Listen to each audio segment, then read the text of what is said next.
Baik, terima kasih teman-teman. Mungkin ini pertemuan pertama saya ya. Jadi saya ucapkan selamat pagi, selamat datang di pengolahan citra digital di minggu pertama.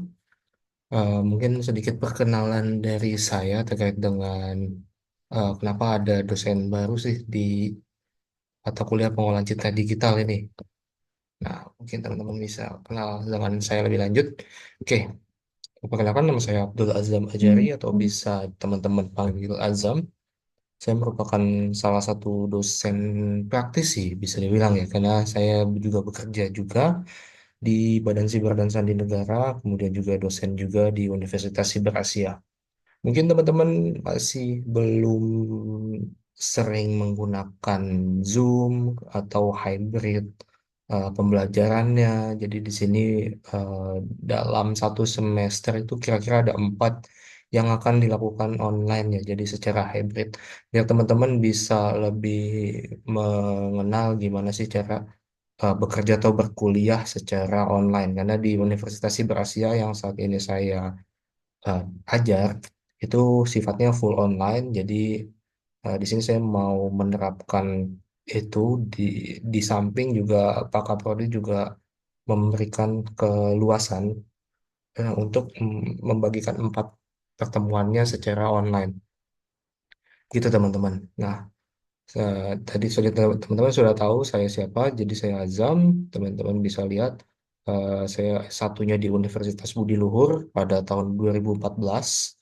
Kemudian Universitas BINUS S2-nya, dan ini sama dengan Pak Kaprodi S2-nya di Teknik Informatika juga. Untuk pekerjaan saya awal bekerja itu saat sebelum lulus di S1 di Garuda Food Group sebagai IT System Development Officer sampai dengan lulus dan pindah ke Badan Siber Sandi Negara pada tahun 2019 sampai dengan sekarang. Pendidikan saya itu ada 3 teman-teman untuk saat ini ya. Jadi yang pertama itu pada saat saya di Badan Siber dan Sandi Negara, saya juga pendidikan di BAIS TNI sebagai eh, pengelolaan pengamanan, kemudian di BPPT sebagai peneliti atau periset ya jabatannya, kemudian di KOIKA. KOIKA ini bisa dibilang organisasi Korea ya. Dan di sini KOIKA ini bekerja sama dengan KISIA. KISIA itu kayak Menkominfo-nya Korea. Jadi saya di situ juga sebagai delegate dari Indonesia untuk BSSM gitu. Nah, pertama-tama sebelum masuk ke pengolahan citra digital, kita harus tahu nih apa sih yang dimaksud dengan pengolahan citra digital. Nah, pengolahan citra digital itu sebenarnya masih masuk ke dalam artificial intelligence, di mana kalau kita lihat sejarah AI ini ada dimulai pada tahun 1942. Nah, di 1642 itu pertama kali muncul mengkalkulasi atau menghitung secara mekanik ya, mesin mekanik yang dibuat oleh Pascal, kalau teman-teman tahu, yaitu peneliti Blaise Pascal dari Perancis ya. Kemudian sebenarnya yang paling penting itu adalah pada tahun 1950, di mana mesin Turing itu dibuat. Nah, si Turing ini dikenal pada saat budaya Tin Man dari Wizard of Oz diakrabkan dari gagasan umum kecerdasan buatan oleh matematikawan pada tahun 1950. Kemudian dikenallah si Alan Turing ini pada saat Perang Dunia Kedua bersama timnya dia memecahkan kode Enigma yang dimana kode Enigma ini merupakan sebuah enkripsi yang dimiliki oleh pasukan Jerman untuk mengirim pesan secara aman. Jadi si Alan Turing ini menciptakan suatu superkomputer yang diberi nama dengan mesin bombe yang meletakkan dasar bagi apa yang kita kenal sebagai pembelajaran mesin atau machine learning. Nah, si tujuan Turing ini menciptakan mesin tersebut agar dapat berinteraksi dengan manusia tanpa sepengetahuan mereka. Jadi akhirnya si Alan Turing yang dibawa oleh Inggris memenangkan Perang Dunia Kedua. di mana dia membuat strategi permainan imitasi. Nah, setelah itu mereka tim Alan Turing ini mengeksplorasi untuk memanfaatkan informasi. Kalau manusia aja bisa membuat keputusan, kenapa mesin itu tidak bisa? Jadi dia mendorong eksplorasi konsep dalam membangun mesin cerdas ini dan teori-teori untuk menguji kecerdasan dan kemampuan berpikir seperti manusia. Nah, hal itulah yang dikenal sebagai eh, mesin Turing ya, atau pengujian Turing. Kemudian eh, hal itu jadi tidak dapat dukungan dan Alan Turing itu ternyata penyuka sesama jenis, akhirnya dia dieksekusi mati kan. Jadi hal itu lanjut ke tahun 1955 yang dimana ada konferensi kecerdasan buatan Dartmouth College yang diadakan pada musim panas tahun 1956. Kemudian si Cliff Shaw, Alan Newell, dan Herbert Simon itu merupakan bagian dari inisialisasi konsep AI, di mana mereka membuat program logik teoris yang dipresentasikan pada konferensi Dartmouth. Logik teoris ini dibuat pada tahun 1955 sampai 56. Ini merupakan program kecerdasan buatan pertama dan secara khusus direkayasa untuk meniru bagaimana manusia itu memecahkan suatu masalah. Konferensi ini juga memainkan bagian integral dalam studi AI, seperti yang kita kenal sekarang ini. Tapi meskipun diskusi tersebut gagal menyetujui metode yang ada di lapangan, namun semua orang di konferensi tersebut setuju bahwa kecerdasan buatan itu sebenarnya dapat dicapai dan membuka jalan bagi 20 tahun penelitian berikutnya tentang konsep itu. Nah, sekitar waktu ini, ilmuwan komputer bernama John McCarthy yang sering disebut sebagai bapaknya AI, Bapak Artificial Intelligence, itu mengembangkan bahasa pemrograman LISP yang menjadikan aspek penting dari kemajuan pembelajaran mesin, di mana Marvin Minsky, seorang yang ilmuwan kognitif kognitif neuroscience yang menjadi tuan rumah konferensi bersama John McCarthy itu memiliki harapan besar pada tahun 1967. Jadi dia menyatakan dalam satu generasi masalah penciptaan kecerdasan buatan akan terpecahkan secara substansial. Nah, pernyataan ini awalnya tampak dapat dicapai dari tahun 1957 hingga dengan 1974. Sehingga ini bidang yang berkembang secara pesat. Kemudian 1965, program bahasa alami ELIZA diciptakan. Nah, si ELIZA ini menangani dialog tentang topik apapun, konsep yang mirip dengan chatbot yang sudah ada seperti saat ini.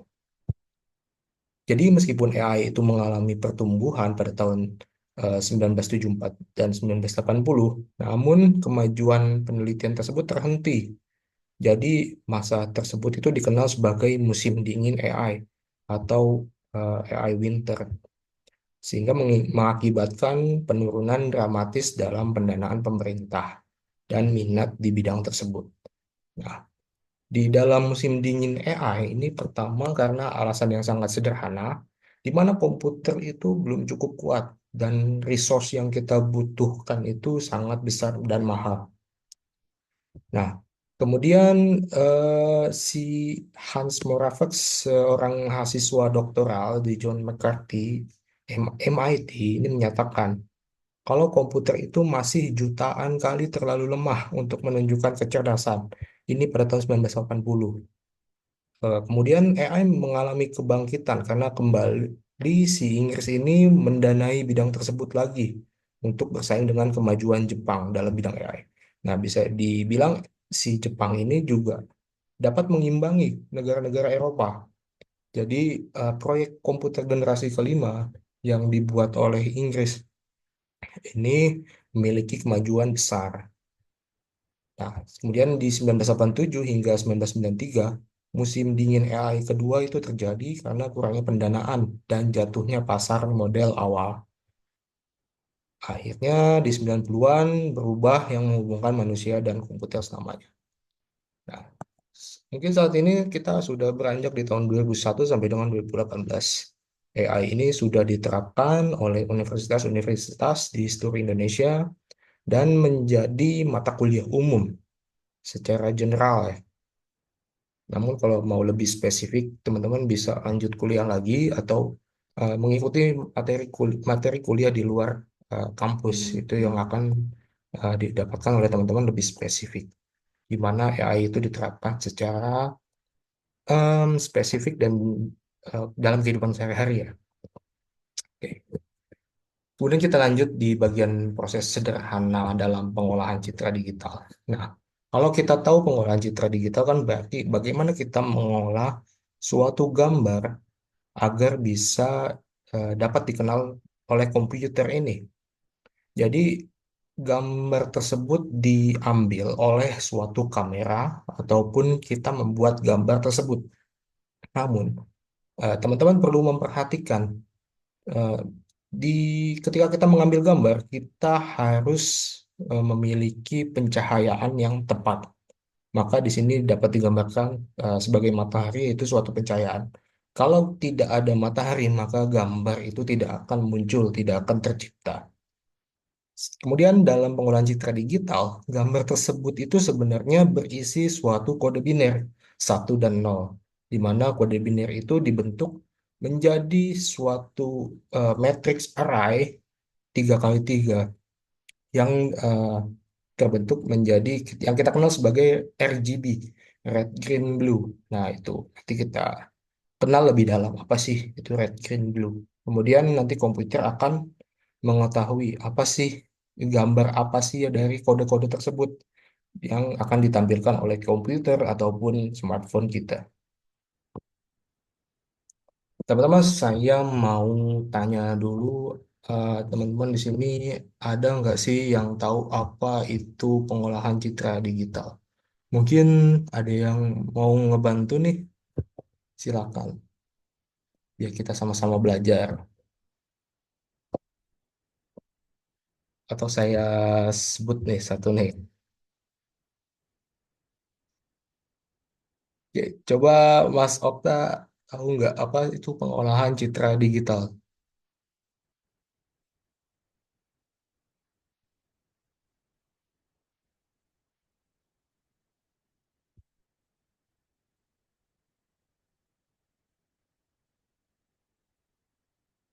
Tahu Mbak Sinta Maharani?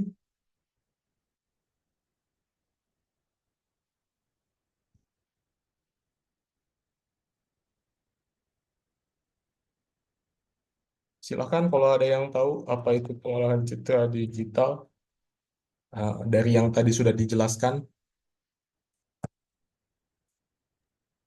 Proses pengelolaan gambar secara digital melalui penggunaan komputer. Ya, betul. Jadi pengolahan citra digital itu bisa diartikan sebagai bidang ilmu yang mempelajari tentang bagaimana suatu citra itu dibentuk. Citra itu merupakan gambar ya teman-teman ya. Jadi dibentuk, diolah, dan dianalisis sehingga menghasilkan informasi yang dapat dipahami oleh manusia. Karena kan gambar itu pasti memiliki suatu objek kan. Jadi kalau gambar itu hanya garis lurus, maka kita nggak ngerti juga nih bentuknya apa yang nanti mau dibuat, apa yang mau diolah dan dianalisis. Sehingga dari gambar apapun citra tersebut, kita tahu informasi apa yang nanti akan kita lakukan analisis tersebut. Nah, sedangkan jenis citra itu kalau teman-teman mengetahui secara spesifik itu ada dua teman-teman. Jadi ada citra analog dan citra digital. Nah, kalau di citra analog, ini saya gambarkan dengan kamera ya, ataupun mata. Karena citra analog ini bisa dibilang merupakan bentuk representasi dari apa yang kita lihat secara langsung, atau apa yang kita gambarkan, kita tangkap menggunakan suatu media. Ya, ini dinamakan citra analog. Kemudian, apa sih yang citra digital? Nah, kalau citra digital itu merupakan citra yang sudah diambil, kemudian kita bisa olah di komputer, lalu dilakukan analisis. Nah, di dalam citra digital tadi yang sudah disebutkan memiliki suatu informasi, baik itu kode biner ataupun array. Di mana kalau kita lihat di gambar ini, jadi mereka tuh memiliki namanya koordinat X dan Y. Nah, itu akan menunjukkan letak atau posisi piksel dalam suatu citra ataupun gambar. Sedangkan amplitudo fxy itu akan menunjukkan nilai intensitas warna cahaya. Makanya ketika kita akan melakukan proses, itu memiliki RGB yang berbeda-beda. RGB itu red, green, blue ya, di mana di sini kita bisa modifikasi red green blue-nya menjadi warna apa. Karena ini akan menspesifikkan ke intensitas warna pada suatu gambar yang kita analisis atau kita olah. Di dalam gambar tersebut, baik itu analog ataupun digital, itu memiliki piksel-piksel citra. Meskipun mata kita itu melihat secara langsung, kamera itu kita memfoto secara langsung, tapi ternyata dari tangkapan kamera ataupun mata kita, ternyata gambar tersebut memiliki piksel, teman-teman. Nah, piksel-piksel itu terbagi menjadi tiga komponen. Yang pertama ada citra RGB atau gambar red, green, blue. Kemudian citra grayscale atau citra abu-abu. Dan yang ketiga adalah citra biner. Nah, citra biner ini merupakan suatu kode yang akan dipahami oleh mesin ya. Nah, untuk citra RGB ini, teman-teman bisa lihat. Jadi, setiap pixel yang ada pada citra gambar red, green, blue itu memiliki intensitas warna yang merupakan kombinasi dari nilai tiga intensitas, yaitu pada kanal R, red, kemudian kanal G, green, dan kanal B atau blue. Sebagai contoh, suatu pixel itu memiliki nilai intensitas warna sebesar 255. Ya, teman-teman bisa lihat kan ada 255 pada kanal merah. Kemudian 255 pada kanal hijau dan 0 pada kanal biru. Itu akan menghasilkan warna kuning, teman-teman. Nah, kalau kita lihat ya tadi jadi kalau R-nya itu 255, G-nya itu 255, kemudian B-nya itu 0, maka dia akan menghasilkan warna kuning. Pada contoh lain, suatu piksel itu memiliki nilai intensitas warna sebesar 255 pada kanal merah atau red, kemudian 102 pada kanal hijau, dan 0 pada kanal biru. Itu akan menghasilkan warna orange. Banyaknya kombinasi warna piksel itu mungkin pada citra RGB True Color, jadi ini dalam bentuk 24 bit, adalah sebanyak 256 kali 256 kali 256. Sehingga itu akan menghasilkan 16.777.216 eh, bit ya yang terbentuk dari representasi nilai intensitas piksel. Kira-kira seperti itu, teman. Jadi banyak banget data-data yang kita nggak tahu di dalam suatu gambar ataupun citra yang ternyata memiliki arti bermacam-macam ya. Baik itu yellow bentuknya, kodenya seperti apa, kemudian green seperti apa, black seperti apa, dan brown seperti apa. Nah, ini yang akan kita perdalami gimana sih kita mengetahui hal tersebut. Nah, karena kalau kita melihat dari mata manusia saja itu ada yang hanya bisa melihat warna abu-abu ya, buta warna parsial dan lain sebagainya macamnya. Nah, ini juga ada ternyata di kamera ya, namanya citra grayscale juga. Nah, kalau citra grayscale itu atau abu-abu merupakan citra yang intensitas pikselnya didasarkan pada derajat keabuan, di mana citra grayscale ini memiliki ukuran 8 bit, di mana derajat warna hitam dan putihnya dibagi ke dalam 256 derajat keabuan.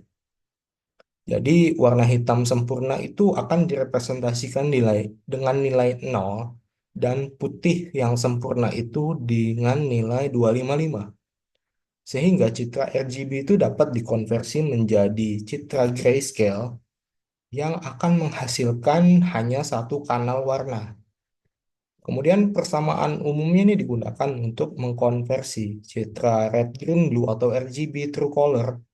Nah, jadi true color itu standarnya 24 bit menjadi citra grayscale 8 bit. Dari 24 bit diubah atau dikonversi menjadi 8 bit.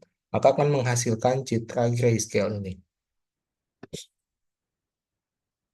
Ini masih belum bisa dibaca ya teman-teman ya kalau kita melihat transformasi ke grayscale-nya untuk diolah ke komputer. Nah, kemudian citra biner ini memiliki kedalaman bit sebesar 1 bit. Jadi dia itu hanya memiliki dua nilai intensitas warna, yaitu hitam dan putih. Hitam itu diberikan angka 0 dan putih itu 1. Citra yang tadi grayscale atau abu-abu itu bisa dikonversi menjadi citra biner melalui proses thresholding. Jadi kalau di proses thresholding itu kita membutuhkan suatu nilai threshold sebagai nilai pembatas untuk mengkonversi antara hitam ataupun putih. Nilai intensitas pixel ini akan lebih besar atau sama dengan nilai threshold. Nah, ini akan dikonversi menjadi satu. Kalau lebih dari threshold, maka akan dikonversi menjadi satu. Kalau masih dalam batas threshold itu akan menjadi nol. Sehingga nol itu bisa dianggap juga sebagai hitam dan satu itu putih. Sedangkan nilai intensitas pixel yang tadi itu misal digunakan adalah 128. Maka pixel yang mempunyai intensitas kurang dari 128 akan diubah menjadi nol, yang lebih dari atau sama dengan 128 akan diubah menjadi satu atau putih. Nah, inilah yang bisa diolah oleh komputer. Lebih mudah ya, lebih mudah karena kalau kita memiliki citra red green blue, kita kan perlu mengkonversi terlebih dahulu ke grayscale, kemudian ke biner. Nah, di biner ini akan diketahui 10010 dan lain sebagainya macamnya sehingga komputer bisa mengolahnya. Apa sih yang dimaksud dari gambar ini mau diapakan? Komputer jadi lebih memahami. Oh, ternyata di dalam gambar ini, biner ini memiliki data red, green, blue yang terbagi di dalam kode biner. Nah, itu bisa akan diciptakan suatu warna oleh komputer. Ya, seperti itu. Lalu, apa aja sih pengolahan citra digital yang kita ketahui nih dalam keseharian? Kira-kira teman-teman ada yang tahu nggak pengolahan citra digital yang ada di dalam keseharian nih? Biasanya kita menggunakan apa sih?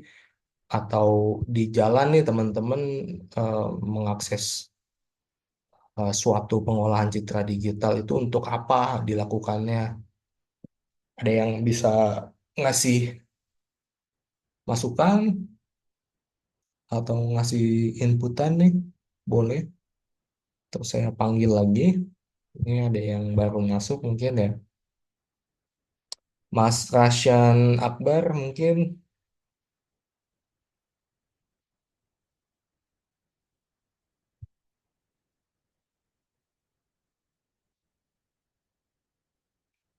Siapa? Boleh dikasih tahu ke saya, Mas, pengolahan citra digital apa sih yang ada di dalam kehidupan sehari-hari kita?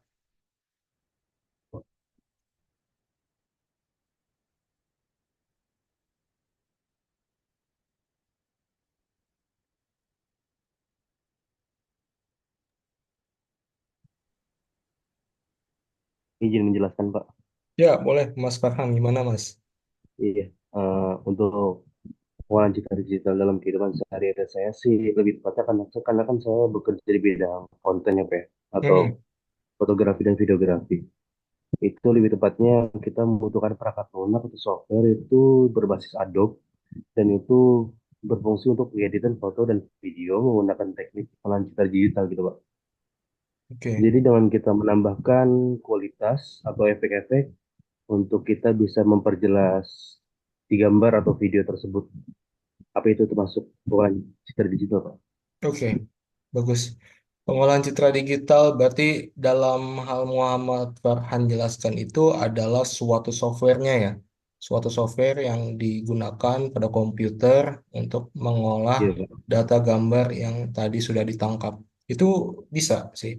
Tapi kalau dalam konteks teknik informatika, dalam suatu penelitian yang sudah diterapkan keseharian, itu kita bisa membuat berbagai macam eh, seperti ini ya teman-teman ya bisa dilihat ya.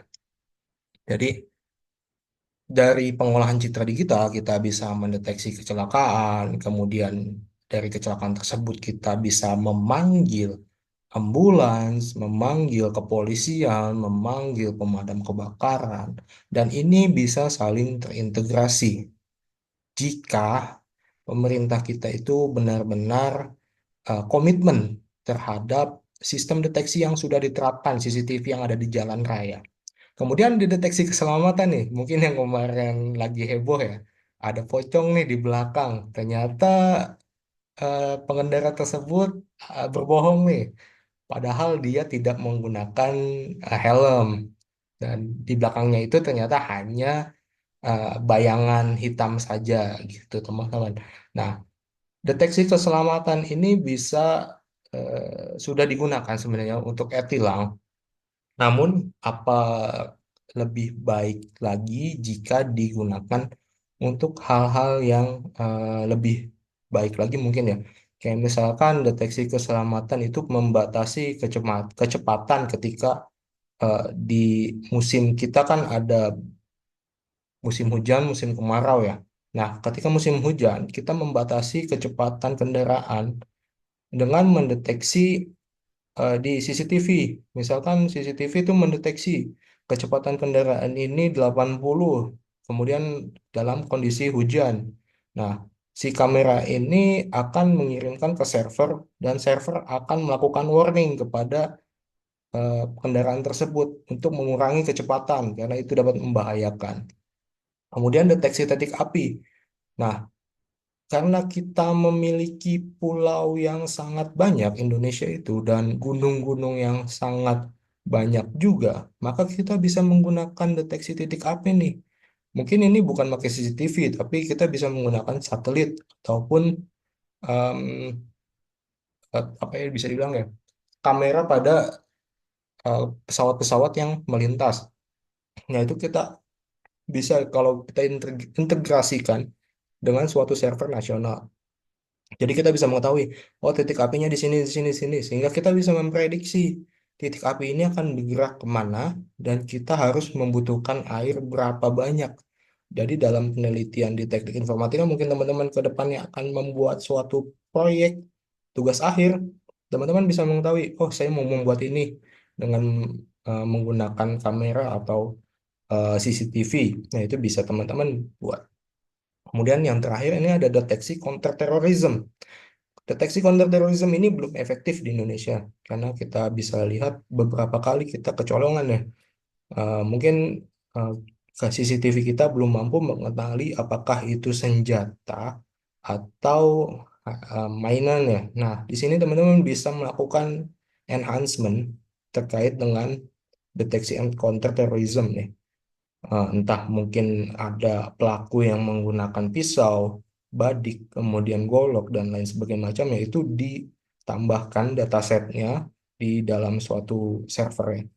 Sehingga eh, misalkan ada maling ataupun apa, eh, si CCTV tersebut akan mengirimkan ke server dan menelpon ke kepolisian. Kira-kira seperti itu ya. Jadi ada ancaman nih, ada pemalakan atau maling nih yang ingin mengambil aset ataupun kekayaan yang kendaraan yang kita miliki gitu. Nah, hal ini kalau semua pemerintah berkomitmen untuk menyelenggarakan pengolahan citra digital yang lebih baik, ini akan bisa membuat Indonesia mungkin lebih maju, teman-teman. Sehingga kita bisa menanggulangi kasus-kasus yang tidak diinginkan gitu. Nah, selain itu, ini yang mungkin menjadi concern kita ke depannya, yaitu deteksi deepfake, baik itu voice, foto, dan video. Sering kali saya setiap hari ini menerima telepon dari pinjaman online. Ternyata dia sudah menggunakan deepfake voice, yang dimana si CS-nya itu adalah robot, teman-teman, dan menyerupai benar-benar seperti manusia. Dia itu menawarkan pinjaman online bla bla bla dengan bunga yang rendah bla bla bla, tapi menggunakan suara robot. Dan itu sudah mengkonfirmasi kalau kita menjawab dan kita mengatakan ya, maka pinjaman online kita akan disetujui gitu. Nah, itu sangat saya bilang sih kurang etis ya, karena itu bisa dianggap, bisa saja dimanipulasi, karena kan kita nggak tahu. Nah, yang jawab itu, karena yang menelpon itu adalah suara robot gitu ya. Jadi di sini adalah concern kita, mungkin puluhan tahun ke depan akan banyak deepfake voice, foto, video. Dan terkait dengan foto ini sudah banyak terjadi dan sudah ditangkap juga ya, terkait dengan orang yang meminjam tidak bisa membayar pinjamannya, kemudian dibuat suatu foto dengan posisi yang tidak baik gitu ya. Kemudian video juga, video yang terakhir itu adalah Presiden Joko Widodo ngomong menggunakan bahasa Chinese. Nah, itu bisa membuat propaganda perang di dalam bangsa kita sendiri dan lain sebagainya macamnya. Itu akan bisa memecah belah intinya. Jadi kita mungkin bisa membuat suatu sistem deteksi deepfake, voice, foto, atau video. Kira-kira seperti itu untuk pengolahan citra digital. Nah, oke, kita akan masuk ke dalam praktikum citra digital nih. Jadi di praktikum pengolahan citra digital untuk sesi pertama sebenarnya nggak terlalu banyak ya. Di sini saya cuma mau menggunakan namanya Python. Kemudian di sini teman-teman boleh memilih nih antara Google Colab ataupun Anaconda. Jadi kalau teman-teman ingin menggunakan Google Colab, dipastikan koneksinya baik atau bagus. Dan kalau menggunakan Anaconda, dipastikan komputer teman-teman itu apa ya, bisa dibilang sudah sesuai requirement yang dibutuhkan. Nah, dalam pengolahan citra digital ini lumayan berat ya, dibandingkan kalau kita hanya menganalisis suatu teks dalam prediksi. Kira-kira seperti itu.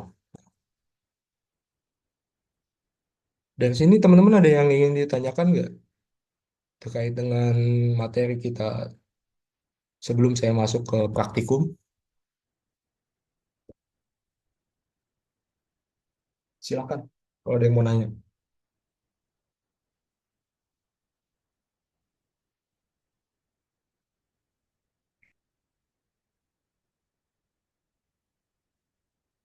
Baik, kalau tidak ada, kita lanjut ke pengolahan citra digital untuk praktikum sesi pertama ya. Ini, sebentar saya. Oke. Di sini saya akan memberikan suatu eh, pengenalan terkait dengan Google Colab yang akan kita gunakan. Sebentar saya restart dulu ini kayaknya. Saya delete dulu.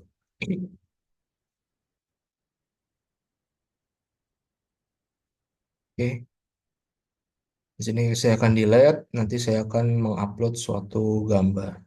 Jadi kalau teman-teman membuka Google Colab, teman-teman bisa langsung aja praktik. Teman-teman buka Google Colab, kemudian ketika teman-teman sudah membuat new notebooks, maka teman-teman langsung ke mencet di bagian sini files, upload gambar apapun. Di sini saya akan mengupload namanya, sebentar saya sharing ini deh.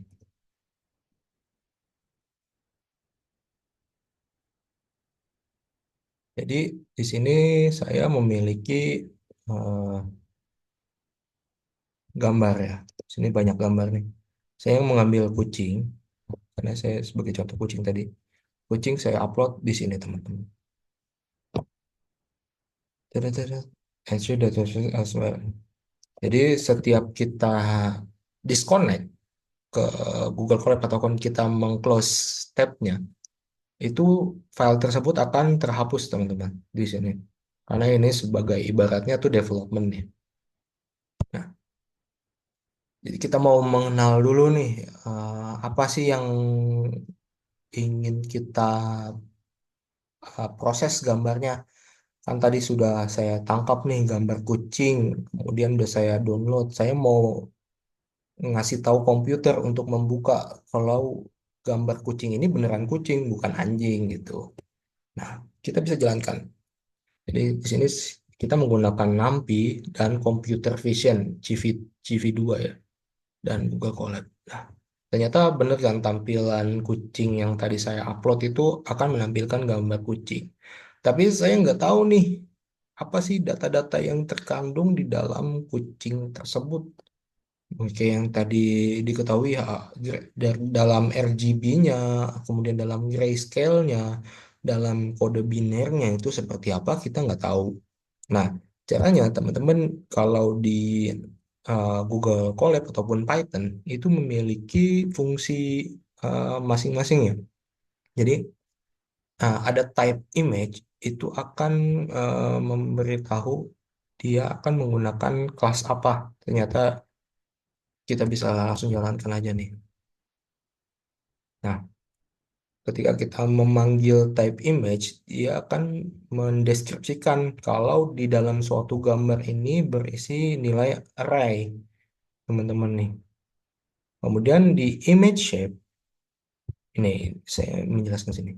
Nah, kalau di NumPy ND array ini akan menunjukkan bahwa tipe channel itu berbentuknya array. Nah, array ini untuk merepresentasikan gambar sebagai kumpulan angka. Kemudian di maksud 225223, nah yang di sini. Ketika kita melihat shape-nya, shape ini berarti bentuknya ya, bentuk dari gambar tersebut awalnya apa sih? Jadi dari shape-nya ini kan bentuknya 225223. Ini merupakan bentuk array dengan tingginya itu 225 pixel. Oops, salah. Kemudian lebar gambarnya itu memiliki 225 pixel. Dan tiganya ini nih menunjukkan jumlah kanal warnanya ya, channel. Kalau kita nyebutnya channel, RGB. Jadi red, green, blue. Yang dimana gambar ini merupakan gambar memiliki tiga kanal merah, hijau, dan biru. Gitu teman-teman. Jadi ini maksudnya ya, untuk yang shape. Kemudian kalau dalam gambarnya ini array-nya bentuknya seperti apa sih? Oh, ternyata array-nya itu bentuknya banyak ya teman-teman ya. Ini matriks tiga dimensi ya. Jadi ada 242, 234, 227, bla bla bla nih sampai banyak banget sampai di bawah sini. Nah, ini bentuknya adalah array tiga dimensi, di mana array ini merupakan representasi dari intensitas warnanya pada setiap pixel. Nah, setiap pixel ini diwakili oleh tiga nilai. Misalnya 242, 234, 227 kayak gini. 242, 234, 227. Ini maksudnya adalah merepresentasikan intensitas warna RGB. Jadi R-nya itu 242, green-nya itu 234, dan blue-nya ini 227. Jadi, kalau kita lihat mungkin ya, kalau kita zoom banget nih, misalkan ini mikroskop, mikroskop. Jadi gambar ini akan terbagi menjadi kotak-kotak nih. Set, set, set, set, set. Lalu kita bisa bagi-bagi. Di dalam kotak paling ujung, ini bentuknya kayak gini. Array tiga dimensi, 242, 234, 227. Red, green, blue. Red, green, blue, red, green, blue, red, green, blue. Maka akan menciptakan gambar di ujung kotak sini. Karena kan kita sudah membagi. Kemudian yang paling bawah ini, maka ini akan berada di pojok kanan bawah. Red, green, blue-nya. Maka akan menciptakan warna kira-kira seperti ini. Jadi kalau kita zoom banget nih, akan menghasilkan gambar yang pecah-pecah lah, kotak-kotak gitu ya teman-teman. Nah ini yang dinamakan pengolahan citra digital. Jadi sebenarnya materi untuk sesi pertama ini nggak terlalu banyak karena saya juga nggak akan mengenalkan terlalu lebih pusing ya, karena sesi pertama ini nggak pusing sebenarnya sih. Nanti sesi kedua mungkin ya akan lebih dalam. Kenapa sih itu akan dibagi-bagi menjadi tiga dimensi, red, green, blue, dan lain-lain. Nah, itu nanti kita pelajari lebih dalam di sesi selanjutnya. Kemudian, nah, nanti teman-teman bisa akses, saya bagikan di link link tersebut. Nah, kita akan mengetahui mengenai original image diubah menjadi red, green, blue gimana. Kemudian original image kita ubah menjadi grayscale. Kemudian original image-nya tersebut kita juga jadi binary. Itu akan mungkin akan dilanjutkan di pertemuan selanjutnya. Kira-kira seperti itu teman-teman. Jadi kira pertemuan pertama kita sampai dengan ini aja teman-teman. Kira-kira ada yang ingin ditanyakan nggak teman-teman ya? Untuk teman-teman bisa ngebuka sebenarnya nanti saya akan share di sini ya sesi pembelajaran ya. Materinya di sini. Nanti saya akan share di sini. Ya, ada yang ingin ditanyakan kah teman-teman dari pertemuan pertama ini? Saya Pak. Ya, Berarti untuk software kita hanya menggunakan Google Colab doang, Pak. oke. Kalau saya sih menyarankan Google Colab ya, tapi dipastikan juga koneksi internetnya bagus, biar prosesnya juga lebih cepat. Tapi kalau teman-teman ingin menggunakan, bisa dibilang Anaconda itu juga boleh, karena nanti semakin dalam materinya, semakin sesinya semakin banyak, itu kita akan membutuhkan komputasi yang lebih lama. Jadi karena kan Google Colab itu ada batasan resource-nya ya. Kalau kita sudah prosesnya misalkan 100 eh, core nih, udah habis nih limitnya. Kita nggak bisa menggunakan Google Colab-nya, kita akan nunggu 12 jam. Jadi eh, kalau bisa sih punya cadangan menggunakan Anaconda juga gitu sih. Karena yang paling berat itu sebenarnya sesi terakhir di mana kita mau nyoba pakai CNN, Convolutional Neural Network gitu ya teman-teman. Tapi kalau misalkan Google Colab sama Jupyter Lab itu code-nya hampir sama atau emang beda, Pak? Semuanya sama, basisnya Python semua, jadi nggak ada yang beda sama sekali gitu. Gimana? Ada lagi?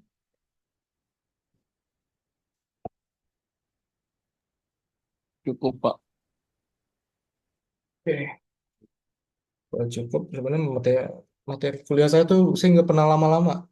Soalnya kan saya juga pernah jadi mahasiswa ya. Saya tahu kalau terlalu banyak terlalu banyak yang diproses, yang diberikan oleh dosen itu akan semakin buyar sih cara berpikirnya. Jadi gimana caranya saya meringkas materi-materi tersebut menjadi lebih sedikit, tapi mudah dicerna gitu. Jadi teman-teman tuh sebenarnya nggak perlu sampai 2 jam, 3 jam, cukup di dalam 1 jam atau 45 menit lah minimal ya.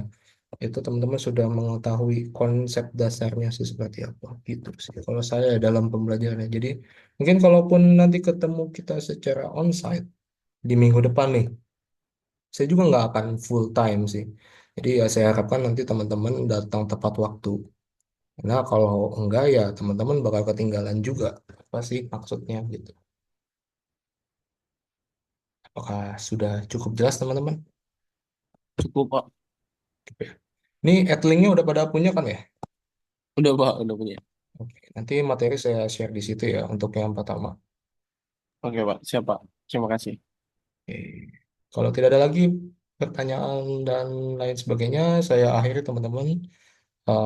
Selamat pagi. Assalamualaikum warahmatullahi wabarakatuh. Waalaikumsalam warahmatullahi wabarakatuh. Terima kasih, Bapak. Makasih, Pak. Baik, sampai Makasih jumpa. Bapak.